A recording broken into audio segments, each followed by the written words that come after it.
حي على الفلاح۔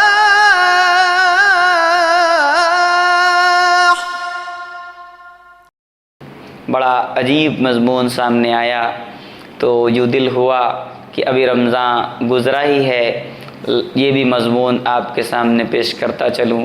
بڑا دل اندوز موضوع ہے، بڑا ہی دلچسپ ہے۔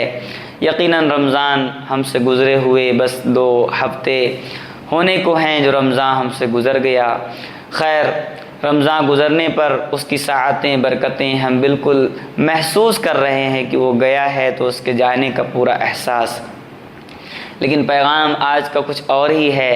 وہ یہ کہ اللہ رب العزت نے ایک روزہ دیا جو صرف ایک مہینے سے تعلق رکھتا ہے، جس کا نام رمضان المبارک ہے۔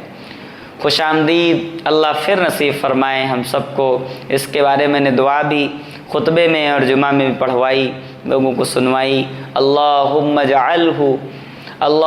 اجعلہ آخر العہد من صیامنا ایاہ فإن جعلتہ فجعلنی مرحوما ولا تجعلنی محروما۔ اس میں یہی ہم نے اللہ سے کہا کہ رب جن کو تو نے بخشا ان میں ہمیں داخل کر، اور جو محروم ہو گئے یعنی رمضان پایا پھر بھی محروم، اور پھر اللہ نے مقدر میں بھی شب قدر میں لکھ دیا کہ ان کو اگلا رمضان نصیب نہیں ہوگا، زندگی مکمل جب بھی محروم، تو اللہ محروموں میں سے نہ بنا بلکہ مرحوم جن پر تو نے رحم فرمایا، مغفرت عام ہوئی، رحمت عام ہوئی، جہنم سے خلاصی ان پر عام ہوئی، جنت کا داخلہ طے ہوا، ان میں ہمیں داخل فرما۔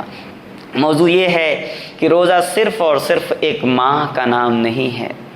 روزہ نام حقیقی روزہ کیا ہے؟ ایک روزہ تو ہم نے رکھا جس میں حلال بھی ہم نے چھوڑا بھوکے رہ کر، اور کسی نے بڑی عجیب بات کہی تھی کسی وقت، بڑی تاریخی بات اور تاریخی الفاظ ہیں کسی نے یوں کہا تھا کہ اگر مسلم قوم مجھے مل جائے تو میں کسی بھی معرکے میں شکست نہیں کھاؤں گا۔ پوچھا کیوں؟ کہا ان کے اندر بھوکے رہنے کی ایک قوت اور بھوکے رہنے کی ایک ہمت جو ہے، اس کے ذریعے سے ہم کبھی بھی ہار نہیں سکتے۔ خیر یہ اس کا اپنا مقولہ تھا، لیکن روزہ ہمیں پیغام کیا دے گیا؟ روزہ ہمیں پیغام دے گیا کہ آپ نماز فجر میں ہی نہیں بلکہ تہجد بھی اٹھ سکتے ہیں۔ پیغام دے گیا کہ آپ عشاء ہی نہیں بلکہ عشاء کے بعد 20 رکعت تراویح بھی پڑھ سکتے ہیں۔ پیغام دے گیا کہ آپ تلاوت بھی کر سکتے ہیں۔ پیغام دے گیا کہ آپ مکمل طور پر یاد الہی میں 24 گھنٹے گزار سکتے ہیں۔ پیغام افطار کے بھی دیے، پیغام دسترخوان کے بھی دیے، پیغام مسکینوں پر پورے طور پر نچھاور ہونے کے بھی دیے، پیغام مکمل طور پر رحمت، مغفرت، جہنم سے خلاصی کے بھی دیے۔ اور پیچھے جائیے تھوڑا دیکھیے کہ رمضان نے آپ کو کیا کیا دیا، یہ کہیے کیا نہیں دیا، کون سا ایسا مرحلہ تھا جو نظروں نے نہیں دیکھا؟ وہ تھا رمضان جو گزر گیا۔ خیر اللہ مبارک کرے جن کو بھی رمضان ملا، جن کو ملا ان سے پوری توقع اور امید کہ اللہ ضرور بخش دیے ہوں گے، اور پھر ہم بخشش کے طلبگار رہیں گے، رحمت کے طلبگار رہیں گے۔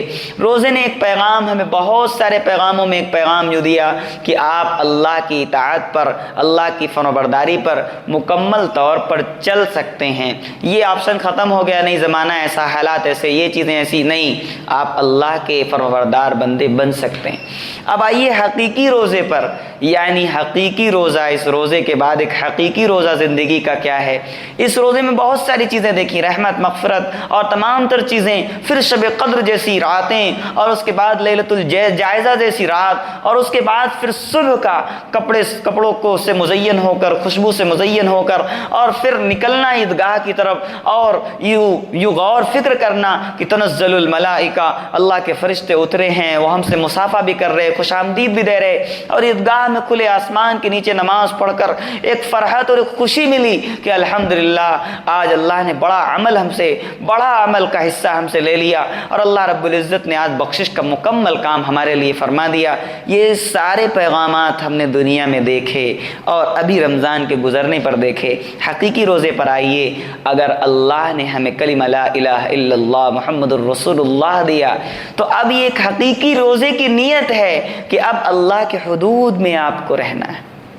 جیسے حلال کو چھوڑ کر آپ دن بھر اللہ کے لیے رکے رہے، پھر اللہ نے نعمتوں کی بارش کیسی کی ہم پر، غور کریے۔ نعمتوں کی پوری بارش فرما دی، اطمینان، قلبی سکون مکمل طور پر اللہ تعالیٰ نے ہمیں عطا کیا۔ یہی پیغام ہے کہ اگر آپ نے کلمے کی اس نیت کو پڑھ کر ایک روزہ اللہ کی اطاعت کا رکھا کہ زندگی جو بھی گزرے اس میں ہم حدود، اللہ کے قائم کردہ حدود سے آگے نہیں بڑھیں گے، جو رب کہہ رہا ہے اسی کے مطابق کامیابی ہے، اسی میں نعمت ہے، اسی میں برکت ہے، اسی میں وسعت رزق ہے۔ اگر یہ بات آپ نے ہم نے سمجھ لی تو یہ اگلا آنے والا روزہ رکھنا بھی آسان ہے۔ روزہ کیا ہے؟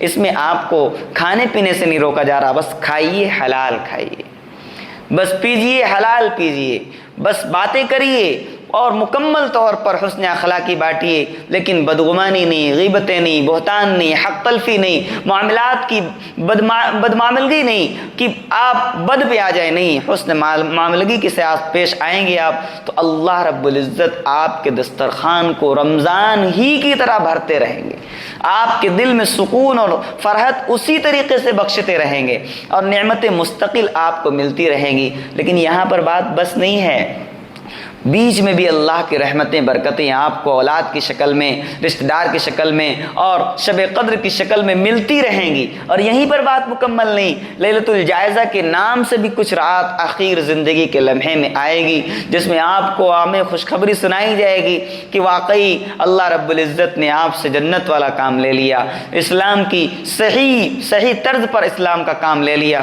پھر اسی پہ بات مکمل نہیں، اگلا پیغام کہ جس سے انسان اور ہم سب ڈر جاتے ہیں کہ موت آ گئی تو کیا ہوگا؟ نہیں، موت آئے خوش آمدید، موت کو خوش آمدید کہیے۔ کیا خوش آمدید ہے؟ اگر زندگی نے اللہ کی اطاعت کا روزہ رکھا، پیارے آقا محمد الرسول اللہ صلی اللہ علیہ وسلم کی محبت کا روزہ رکھا اور مکمل اطاعت کے ساتھ خوشگوار زندگی گزری تو اول اس میں رسوائی اور ذلت اور بے برکتی آئے گی نہیں، دوسرے نمبر پر آخر جو لمحہ ہوگا اس میں فرشتے اللہ کے حضور سے جنت سے آپ کے لیے جوڑا لے کے آئے ہوں گے۔ ایک جوڑا آپ نے عید کا یہاں تیار کیا تھا جو آپ نے عیدگاہ جاننے کے لیے پہنا، لیکن اللہ رب العزت اس کلمے کی نیت پر اور کلمے آخر پر آپ جو جا رہے ہیں تو اب فرشتے جنت کا جوڑا لے کر آئے ہوئے ہیں اور جو کہہ رہے ہیں کہ جناب آپ جنت کا جوڑا پہنیے اور خوشبوؤں سے معطر ہو جائیے، مکمل طاہر و مطہر ہو جائیے، پاکیزہ بن کر آپ مکمل طور پر اللہ کے سامنے پیش ہونا ہے، اس لیے لباس زیب تن کیجیے، اللہ کے پاس جانا ہے۔ تو عید جو یہ گزری یہ تو خوشیاں لائی ہے، مستقل خوشیاں تھیں، خوشیاں منانا بھی تھا، لیکن سب سے بڑی عید اس شخص کی ہے کہ جس کے لیے خوش آمدید کرتے ہوئے فرشتے آ جائیں جوڑا لے کر اور پھر وہ شخص پہنے۔ اسی کو رب نے فرمایا وَاعْبُدْ رَبَّكَ حَتَّى يَأْتِيَكَ الْيَقِينُ، يَأْتِيَكَ الْيَقِينُ، کیا عجیب بات بتائی۔ حقیقی عید اسی کی ہے جس کی یقین پر مکمل زندگی مکمل ہو جائے۔ اور پھر وقت کیا ہے؟ وجوہ یومئذ علیہا غبرا، وجوہ یومئذ مسفرا، ہاں وہ چہرے بھی ہوں گے جو رسوا ہو چکے ہوں گے موت کے وقت، لیکن وہ چہرے کہ اللہ رب العزت انتظار فرمائیں گے، وجوہ یومئذ ناظرہ۔ اب یہ وہ روشن چہرے ہیں جو اللہ رب العزت کے دیدار سے مشرف ہوں گے۔ حقیقی عید تو ان لوگوں کی ہے کہ جن کی کلمے پر موت آئی اور فرشتے اللہ سے ملاقات کے لیے جوڑا لے کر آئے۔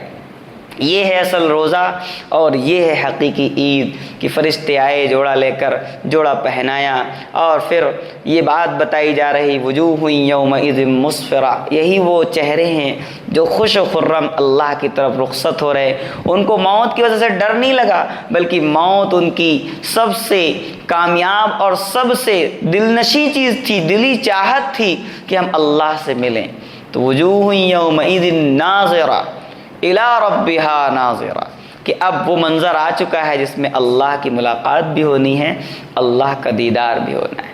تو ایک روزہ ہم نے گزارا اور ایک حقیقی روزہ جو زندگی کا ہے، اللہ رب العزت اس میں بھی ہمیں شامل ہونے اور آنے اور بھرپور طریقے سے مستقل اللہ کے حدود اور اطاعت و فرمانبرداری میں ہمیں چلنے کی بھرپور توفیق عطا فرمائے۔